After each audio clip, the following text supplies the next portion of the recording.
قول لي ايه اللي بيحصل ده؟ اللي بيحصل دوت للناس اللي هنا اي واحده تطلع من المترو بيبهدلوها. طبعا احنا هنا ميدان التحرير في ناس كويسه زي الحضره دوت والناس الكويسه طالعين نفرح لنكتشف البلد تتعدل. بينزل ناس زي ناس مسكنين وناس واخدين فلوس ورشاوي عشان يبوظوا سمعه التحرير، يقول لك ان في ناس بلطجيه في ميدان التحرير. ايه بقى عن البلطجيه؟ لقينا ناس كويسه، واحده زي اختي واحده زي اختي واحده زي ما انت شايف كده وبتصور ورا هنا هتلاقي بس مهدلين الحريم والتالت. طب ده ينفع يرضي ربنا؟ لا ما يرضيش ربنا طبعا. ما يرضيش ربنا. طب ليه احنا جايين نفرح في يوم في نفسنا للبلد اتعدلت؟ ازاي بهدلوا اختنا عشان يعرفوا اللي هنا ان في ناس بلطجيه؟ لا ينفع ان الناس بلطجيه؟ بص تصور حضرتك هنا تلاقي مهدلين الحريم قدام منك زي ما انت مش شايف. ده ينفع؟ ده ينفع؟ واحده زي اختي تتعرف في ميدان التحرير؟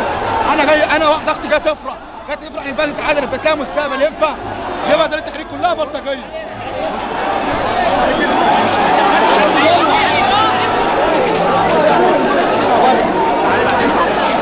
شكرا يا باشا، الف شكر.